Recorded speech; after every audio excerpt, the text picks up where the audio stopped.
I'm reading Brandon Sanderson's Cosmere, and I just started Oathbringer from the Stormlight Archive. I just read the prologue, and as we all know, the prologues all link together. And they're talking about the assassination and death of Gavilar and everything that led up to that, and we're getting it from several different perspectives. So I read this prologue, I have some notes on it, and then I went back and I read the Words of Radiance prologue, and I also read the Way of Kings prologue as well, reread them, and then came back to this one, and I feel like I can draw some better conclusions from some of the things that happened in all three of these prologues and what it now means for us moving forward. So let's talk about it.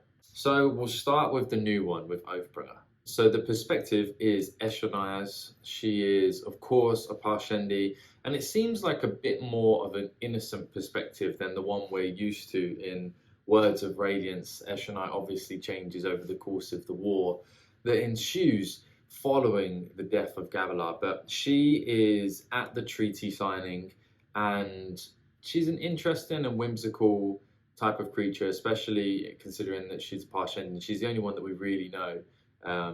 She's the only one who's we've had a perspective from and have gotten to know, but she goes off wandering, and she eventually finds herself wandering into a room that Gavilar himself is in.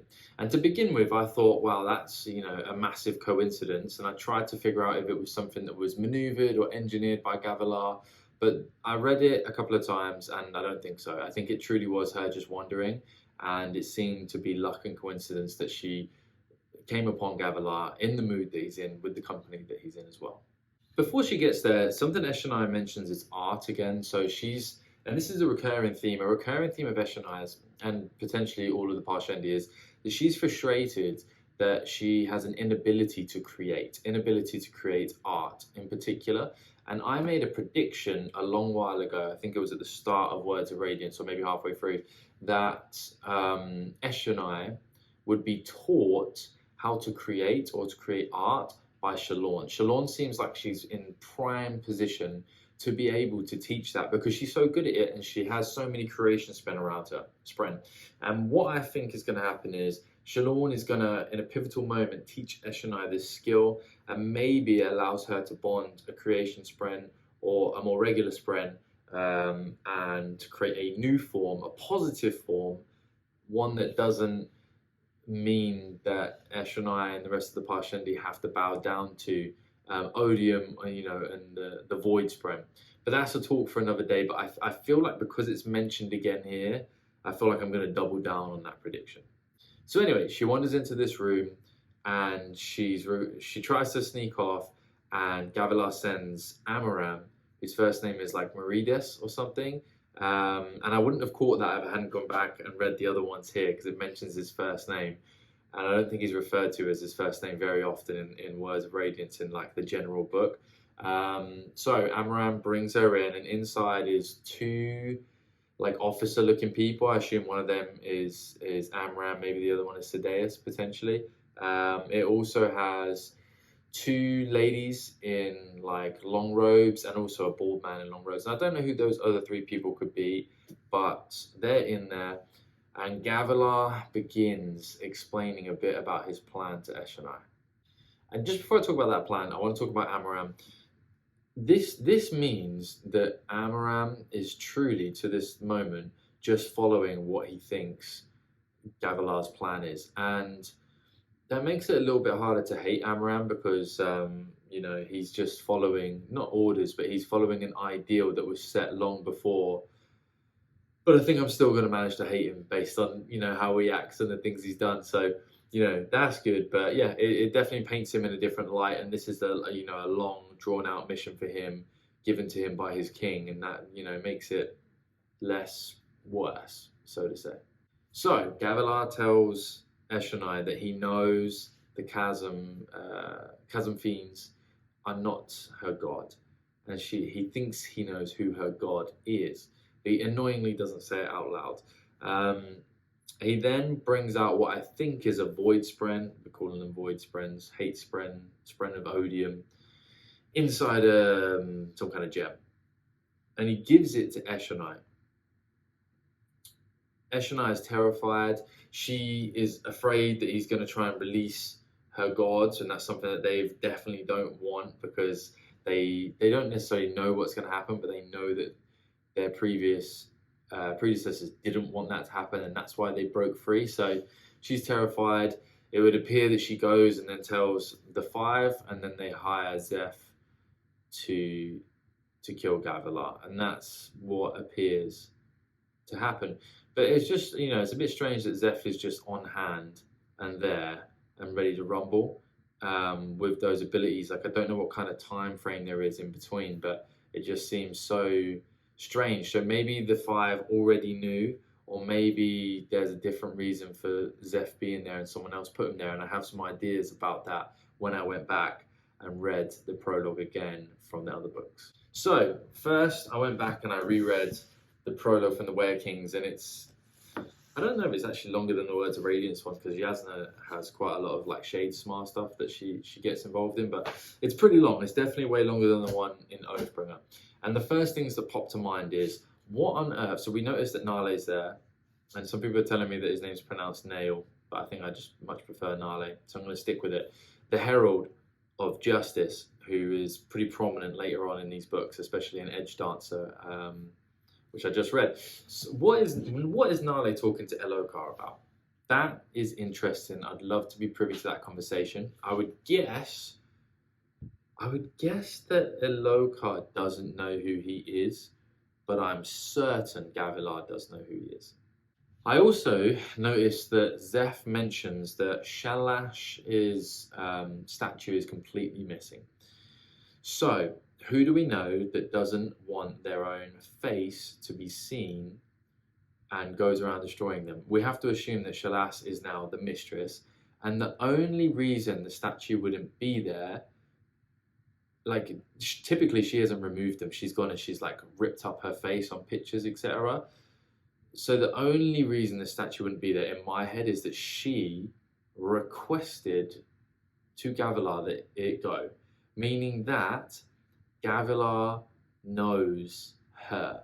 Either that, or she destroyed it and he had to remove it, or she removed it that day. But I just don't think she would remove it, because pictures would be easier to remove, and she slashed her face on those.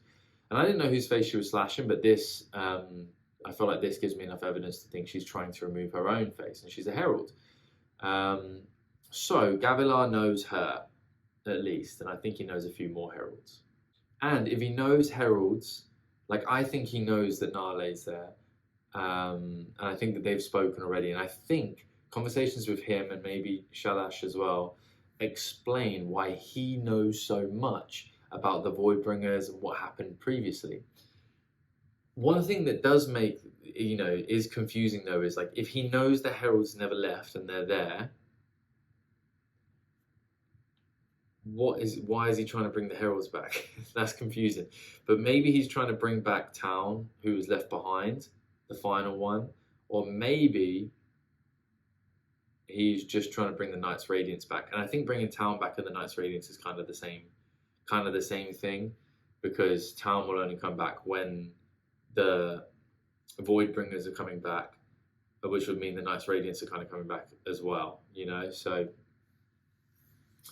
I think he knew Nale. I think they had conversations. I think he had conversations with Shalash, and I'm pretty certain the person with Nale is a herald as well, but we'll get onto that. So he gives, I noticed in Way of Kings, when he dies at the end, he gives Zeph what appears to be the same thing that he gave to Eshonai, which appears to be a Void Spren, Odium Spren, Hate Spren, whatever that Spren is, the evil one, in a gem as well. And I don't think we see that again. I can't remember if we see that again. So I don't know if he's still got it, Zeph's still got it. I'm not sure. I might be forgetting what happens to that. It's very possible. There's a lot of book and it's taken me a long time to read them. But yes, so he has at least two of them. Gavilar does. Okay, and then I went on to read in the Words of Radiance one. And the Words of Radiance one is in Yasna's perspective. And I think the biggest and shocking things when I read it was like Shadesmar and her meeting of of her spren and some other things as well. Like that was what took up my brain mainly, and I don't think that changes much based on this new information that we have here. But there are some things that I noticed. So Nale's Alethi friend, I think, is a herald as well, because he says, "Is Ash okay?" or "Is Ash seems to be going crazy?" I think he's talking about another herald, and I think that this guy is concerned for him or her, and he's worried about himself going crazy as well. The only thing that puts me in doubt on that is that he mentions like, oh, this creature, meaning Zeph, has my lord's blade. And I didn't really know heralds had lords, but maybe it was like the top herald. Yeah, I think it's Jezrien, maybe. Maybe he's referring to him. But yeah, so they know that Zeph has the blade. They seem to know that the assassination is going down. So I don't know how they would know that stuff. But again, it brings me back to like, well, Zeph has the blades from a herald. He seems to have had it for a while because he seems comfortable with the abilities. And he was with the assassin that Yasna meets up with before this. So could that assassin also be a herald? I don't know. I'm leaning towards no, because she seems very sane, and she also seems very intertwined in politics. And I just don't think many of them are sane, any of those heralds. Although, you know, Nale seems more sane, and also his assistant is like concerned about maybe going crazy. So, I mean, potentially, maybe all the heralds are at this dinner, and minus Town. I don't know. I definitely noticed another one that Yasna sees, and I think it's a bearded guy, and he says, "Have you seen me?" As if he's lost himself, and it was just so vivid, and it was conspicuous for him to be added in without there being an explanation. She just thinks he's really drunk, but I think that that's another herald as well. So maybe they're all at this dinner. So I don't know if the assassin is a herald, but I do think that somehow Nale knows that Gavilar is going against his plan, because their plans are completely opposite. Nale doesn't want the Voidbringers to come back, and Gavilar seems to want them to come back. So somehow Nale figured out that what Gavilar's plan was and primed Zeph. But then how could he know that Gavilar would tell Eshonai? I don't know. There's still a lot of riddles here. Okay, so that's where I was at, and then I read the Oathbringer one again to see if any of that information jogged anything. And something that Gavilar says is he says that he's being watched, and I think he's referring to the heralds that are there, but specifically Nale. He knows that their plans are like polar opposites, so he has to be careful. But I don't know how he had such a big oversight when he told Eshonai about the plan. Like, he completely misjudged what the Parshendi would want. Or did he? You know, did he really plan his own death? He seemed to know an assassin was coming, but he was very surprised to find out that it was from the Parshendi. So I think he knew that Zeph was being primed. Maybe he didn't know it was going to be Zeph, but he knew that, you know, an assassin was coming. He thought that it was going to come from one of his princes, Sadeas, or maybe Amaram.